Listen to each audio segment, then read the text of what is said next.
reporters babble Trump, Kevin Crop, look at that low plane. Fine, then, overflow, population common food, but it'll do. Save yourself, serve yourself, world serves its own needs. Listen to your heartbeat, dummy with the rapture and the reverend and the right.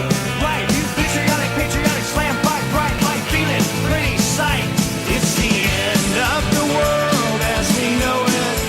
It's the end of the world as we know it. It's the end of the world as we know it. And I feel fine. Hello and welcome back to Film Reviewer Schulz, where it's now the year 2013. And even though it's a month late, since this is my first episode of the new year, I might as well say it anyway. Happy New Year! Happy New Year! Happy New Year. Happy New Year! Happy New Year! Well, I suppose you're wondering what happened to the Christmas episode that was supposed to come out last year. Well, I just didn't get the script finished in time, and so I never got it filmed. But hopefully this means that this year's Christmas episode will get made earlier. Now, since we're past the year 2012 and the world didn't end, what better movie to review than Roland Emmerich's 2012? Ah yes, Roland Emmerich. Although he has certainly tried his hand at directing other genres, he seems to mostly be known for his attempts at being the Irwin Allen of our time, with his huge disaster movies. With films like Independence Day, Godzilla, and The Day After Tomorrow, he's gotten to destroy landmarks all over the world.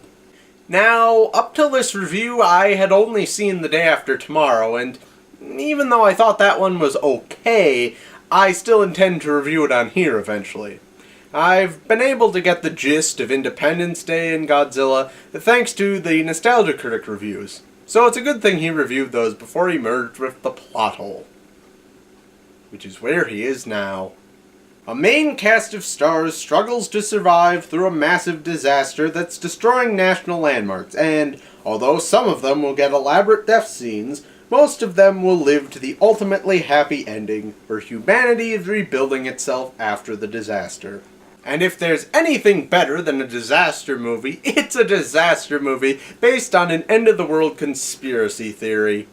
Now, I know this film was already covered in a very good two-part episode of Bad Movie Beatdown by Film Brain, but there's always so much more to a bad movie than can be covered in only one review. So, let's see how Roland destroys the world and tries to take humanity with him.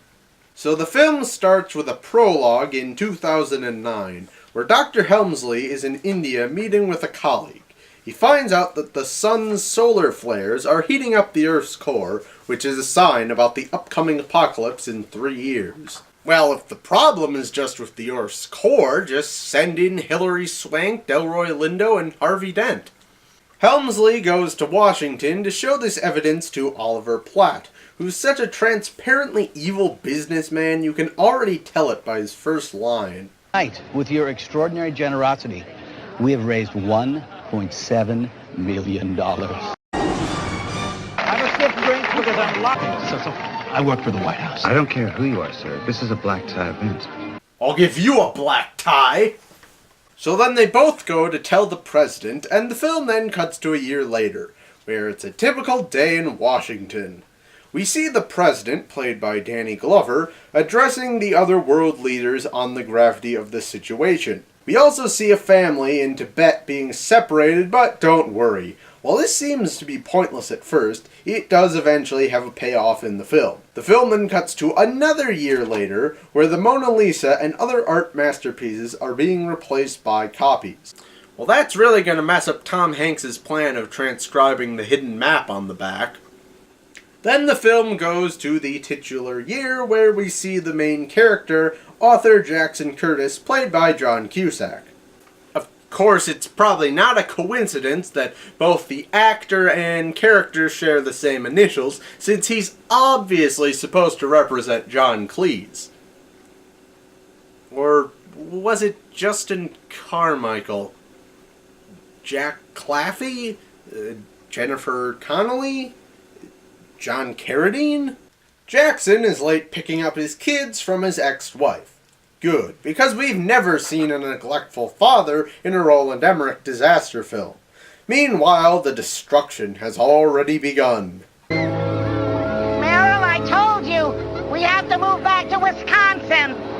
Hooray! Home state reference! So Jackson has a daughter who wears hats a lot, and a son who hates him. Jackson, what is this? It's a limo, kid. You're supposed to be excited that you get to ride in one. We also see that his ex-wife's boyfriend is a plastic surgeon. Then we see two jazz musicians, played by George Segal and Blue Man Kuma, who are boarding a boat. So he married a Japanese girl. How is that the end of the world? Well, Roland's gonna try this joke multiple times in the film, so I might as well add the laugh track in now. So he married a Japanese girl. How is that the end of the world? Let's go see him.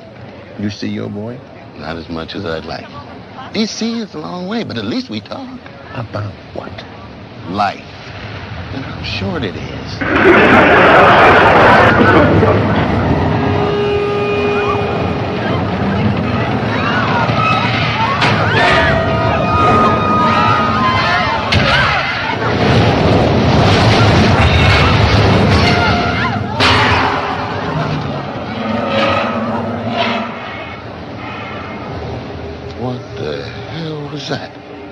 An ominous sign. Then we see the Louvre director from earlier get his car blown up. This hits the news around the time that it turns out that the end is coming nearer than Dr. Helmsley originally predicted. The director of the French National Museums was scheduled to hold a press conference at the Louvre this morning. Coincidentally, his death took place in the same Paris tunnel where Princess Diana died in 1997. Oh, I'm sure it's not a coincidence. Roland tends to subscribe to conspiracy theories. After all, his last film was about how Shakespeare didn't actually write any of his plays. Better move fast, kid. The end is near. Adrian, your chopper's ready. Now get to it! Daddy, where are we going? Going to this really special place that I know. Actually, it's a place where your mom and I used to hang out a lot. I don't want to know where you and Mom had sex. I'm not ready for that, Jackson. Well, I thought we had moved past the age of kids acting like little adults, but apparently not in Roland's little world. I wasn't here before. What do we do? Go get your hat. Yes, because if we've learned anything from Jurassic Park, it's that you should always try to climb over dangerous-looking fences with warning signs. Then Jackson and his kids walk right into a hazardous-looking area, which is a really stupid decision, and then the military arrives. They take them to a military base where it turns out that Dr. Helmsley is reading Jackson's book currently. Well, of course he is. It's too early. Adrian, you have to begin the evacuation. My God. All our scientific advances. Our fancy machines, the Mayans saw this coming thousands of years ago. And yet, apparently they still managed to get the date wrong. On their way back, they come across a crazy conspiracy theorist, played by Woody Harrelson. One question. What did the government guys say to you? Oh, well, they don't like us going over their fences, and that the whole area back there is unstable. Unstable? They said unstable? Yeah, unstable. That's funny. Let's go.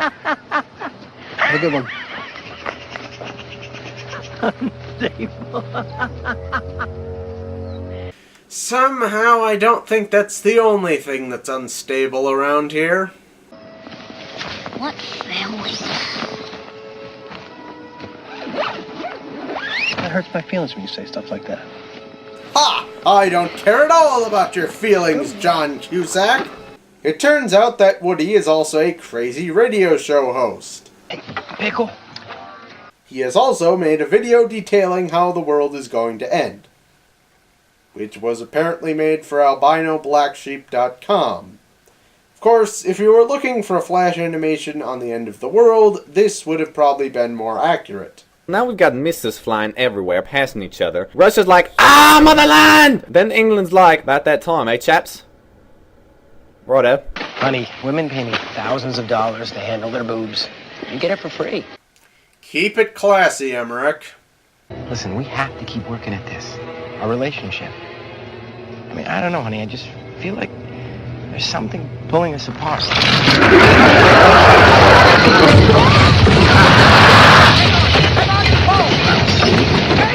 Don't let go! You are tearing me apart, Earthquake! Over at Caesar's Palace, we're introduced to Yuri, who is not the trainer who trains. He's attending a boxing match with his girlfriend when he gets an important call. It's time. So Jackson gets the kids home and then has to drive Yuri's kids to the airport. Hey, have a safe trip, you little bastards. Now you're laughing, Curtis, but we have tickets to go on a big ship. We will live, and you will die. The future of humanity, audience. Since California is about to be overtaken by earthquakes, Jackson rents a plane and then drives to get his family, who are busy watching a horrible Arnold Schwarzenegger impersonator. Because clearly he was still governor last year. It seems to me that the worst is over.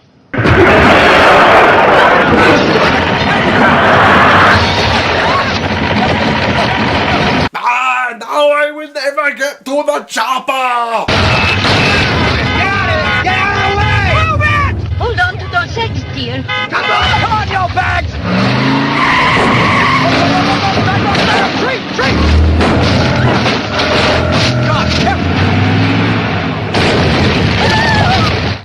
No! Not the eggs! Then we get 4 minutes of John Cusack in the crazy limo driving game.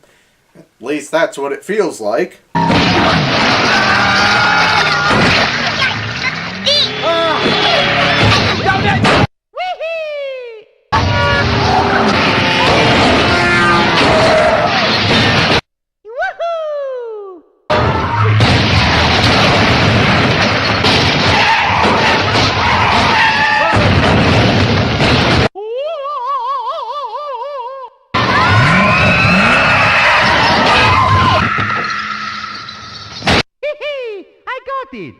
Finding their pilot dead, it just so happens that Gordon has flying experience.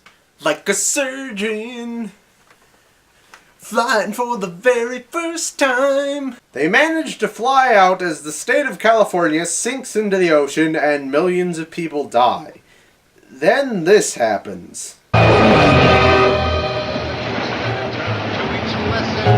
First you're up, then you're bust. Living life on a crust, but it ain't the end of the world, buddy. Wow, I mean, can you imagine cutting to that after other scenes of mass destruction?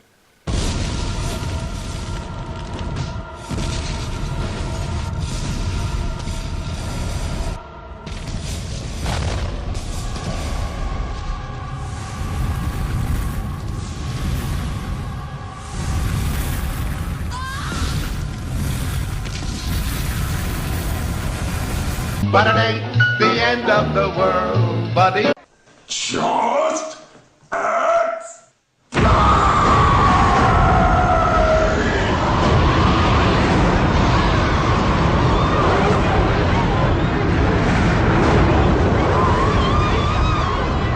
But it ain't the end of the world, buddy.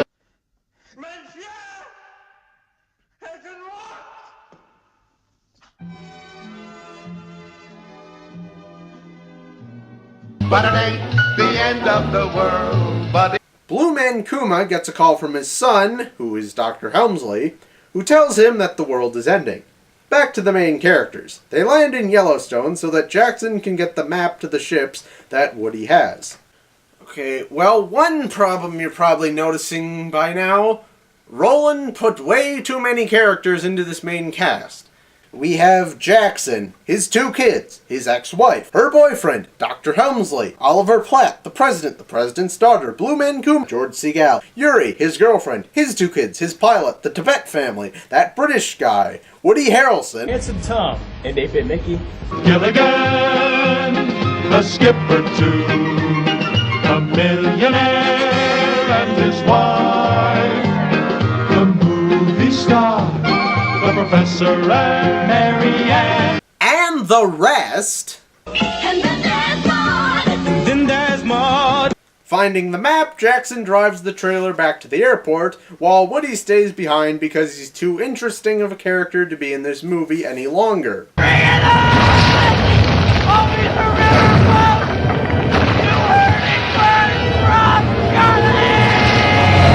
Well, that's one less character we have to care about.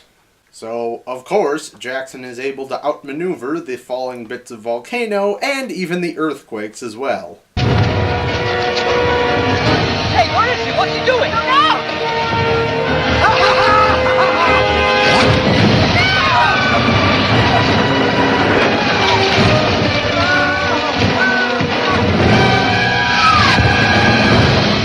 No! Not the pickle collection! Well, of course he survives, because nothing can keep down Jimmy Carter. Or maybe it's John Candy. John Carpenter? Jeffrey Combs? Jim Carrey? Anyway, they again just barely escape and find out from the map that they have to go to China to get to the ships. Wasn't it also decided that people have the right to fight for their lives best way they can? After we get everyone on board, Adrian. I think that's wrong. What? Just want to tell everyone they're doomed? There'd be anarchy. Well, there already is anarchy going on, and with the massive destruction, I think people have already gathered that the world is ending. I don't think an official White House statement confirming this would help. So the president has decided to stay behind because Roland is just determined to kill off all the recognizable actors in the supporting cast. Jackson's plane comes into a Las Vegas airport where it just so happens that Yuri and his group also are. It also turns out that Yuri's girlfriend was one of Gordon's clients. What a small world this is. The president then My addresses fellow the nation for the last time. This will be the last time I address you. As you know, catastrophe has struck our nation, has struck the world. I wish I could tell you we can prevent the coming destruction. We cannot. Today, none of us are strangers. Today, we are one family, stepping into the darkness together. We are a nation of many religions, but I believe these words reflect the spirit of all our faiths. The Lord is my shepherd, I shall not. Thanks for undermining your own sentiment there, Roland. So Jackson's group joins Yuri as his pilot and Gordon just barely fly out of the ensuing ash cloud.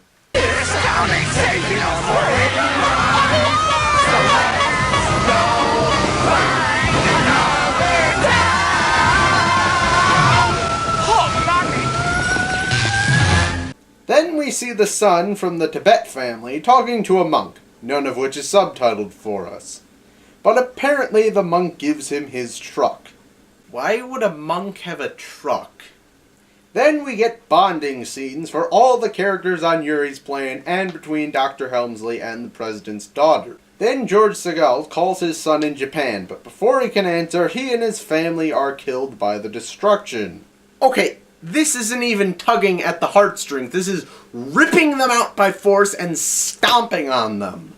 Then, just for added fun, Roland throws in a scene of the Vatican collapsing.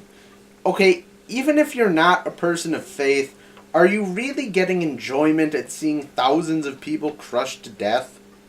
Then the cruise ship is overturned by a massive tidal wave, but unlike the Poseidon, it's completely submerged by water, so there's no chance of anyone surviving. Then a massive tidal wave crashes the USS John F. Kennedy into the White House. I'm coming home, Dorothy. Oh, it's the big one! Yeah, that Dorothy! I'm coming to join you, honey! Ich bin ein White House destroyer. So it turns out that the Earth's poles are being screwed up by the destruction. So you're telling me the North Pole is now somewhere in Wisconsin? Actually, that's the South Pole now. Considering the weather here, that wouldn't be too surprising. So if the plane running low on fuel, they are forced to evacuate. They all manage to escape in one of Yuri's cars, as Sasha here has to stay behind and land the plane.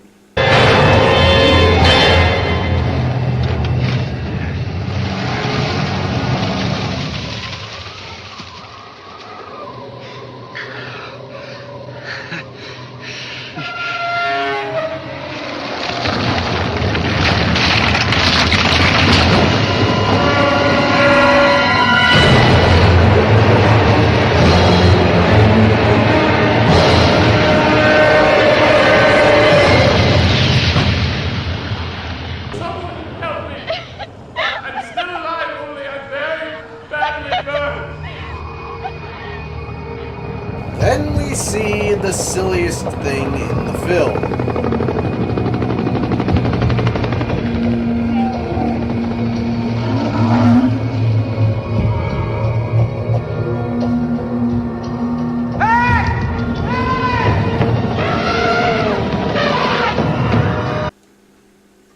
Well, I've done seen about everything, and now I've seen an elephant fly. Can I please stop watching now? So Yuri and his sons get picked up by the helicopters because they have tickets for the ship. But Jackson and company are left behind because, in Soviet Russia, billionaire betrays you! Oh, and he doesn't take his girlfriend because it turns out she was having an affair with the pilot. This was obviously foreshadowed by a brief glance between the two of them at the airport. At the ship base, it turns out that Ark number 3 has been damaged by the shifting crust. This also happens to be the ship that Yuri and all the other rich persons bought tickets for. Jackson and company are eventually picked up by the Tibet family. See? I told you they had a point! What is this? You could fit 10 people in here. Well, if you tried to fit as many people into one room as possible, it would probably just end up like this.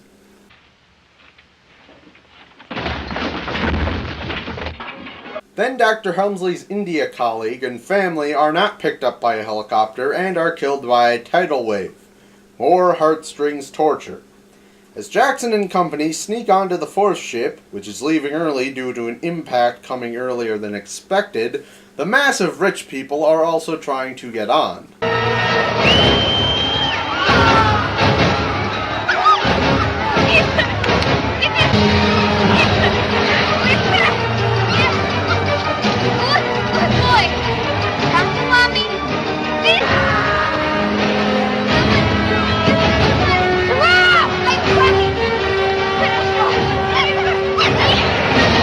Well, thanks for that, Emmerich. People are falling to their deaths, but at least Boomer will live. Dr. Helmsley insists that the other massive people be let on board, even though this could potentially be dooming due to lack of space and resources.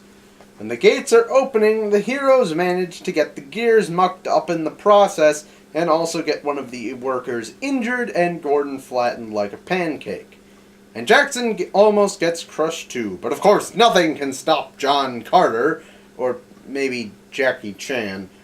James Cagney? Johnny Cash? John C. Reilly? After a pointless scene showing the monk from earlier being killed, in the confusion to get on, Yuri gets his kids on, but falls to his death. In Soviet Russia, fall kills you! As the water finally hits, the gate can't close due to the heroes bumbling. I know I'm supposed to find this climax exciting and suspenseful, but I'm just bored by this point. Yuri's girlfriend drowns because she's a non-essential character. Dr. Helmsley is able to communicate with Jackson due to a camera system in the hydraulics chamber. Why would they have a camera there? And why would a monk have a truck? And while we're asking such questions, what does God need with a starship? With help from his son, Jackson goes to undo his meddling and gets the engine started. the workers still tending to his injury. Go get her. Doctor, you mare. Jojo, che mara.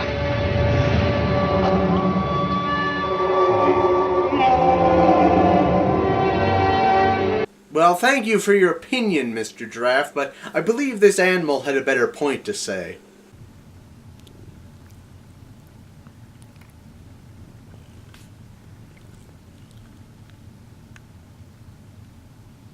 So, of course, Jackson is able to unclog the engine because anything is possible for Johnny Carson or Jack Carter or James Cameron or whoever.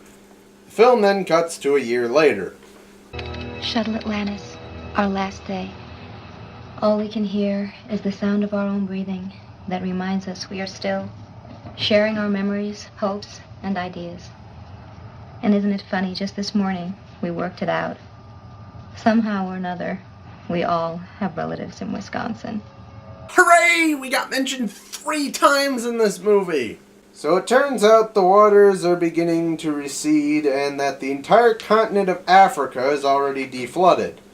So apparently the apocalypse was only temporary. And the film ends with the masses of people looking out at the new horizon. And judging by the fact that Oliver Platt's character isn't in this last scene, I'm going to guess that his character couldn't stand living and jumped off the boat. So that's 2012, and indeed it is a disaster. With bland lead characters, predictable plot points, more interesting supporting characters who are only there just to get killed off, and non-suspenseful action, it really leaves the viewer feeling underwhelmed. And when the film is about the end of the world, that's not a good thing. The CGI is really the only good thing in this movie, and if that's the only good part of your disaster movie, you haven't made it right. Well, at least the Mayan apocalypse didn't happen, and the world goes on. Although, 2012 did bring the end of the nostalgia critic, so I guess that's one thing that was ended by...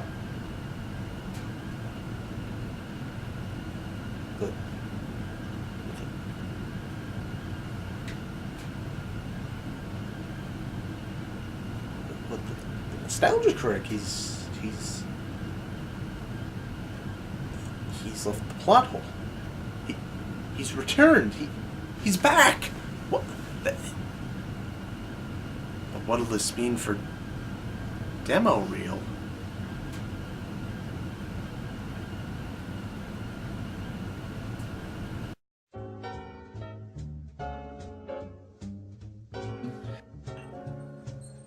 Oh, is it time to record soon? I'm in place. Via web. I'm supposed to record. Fine, I'll record with one. Does this thing work? Oh, I guess it's anyway.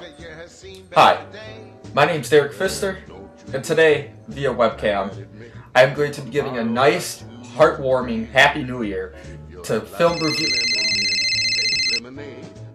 We're not supposed to be getting phone calls right now. Excuse me. Right back. There's a twist and a turn to each lesson you learn. First you're up, then you're bust, living life on a crust. But it ain't the end of the world. It's only a fly. Great colors. Alright, this will be take 2. Alright. Hi, my name's Derek Pfister, and today, via webcam, I'm going to be giving a nice, heartwarming Happy New Year to Tommy's... We're not supposed to turn the phone off! Hello? Who is this? Hello, Sydney. Hello, Can I please speak to Sydney? The end of the world, buddy. Life rolls along like before. It's a pain in the neck. This is the 3rd time doing this? Alright. Take 3, action. Hi, my name's Derek Pfister, and today via webcam, I'm going to be giving a nice, heartwarming Happy New Year to film reviewer Schulz's. Alright, this is the last time. Who is this? I'm getting sick and tired. Could I please speak to Sydney? No, I don't know that he's Sydney. Yeah, he asked me this last time. Are you sure? Are you Sydney? No, you have the wrong one. There's a twist and a turn to each lesson you learn. Do you like scary movies? Living life on a cross. But it ain't the end of the world, buddy. It's only the end of this song. Spin a gas, spin a flip. Alright, this will be last time I'll do this. One more shot. Alright. Take 4. Here we go. Hi, my name's Derek Pfister, and today I will be giving a nice, heartwarming Happy New Year to film reviewer Schulz's TV show.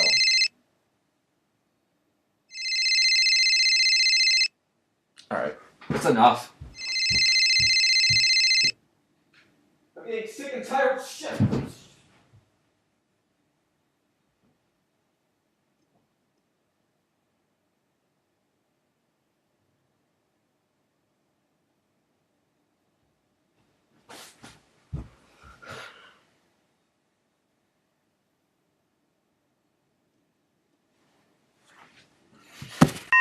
Are you ready for the end of the world? Sure, it couldn't be worse than this, yo.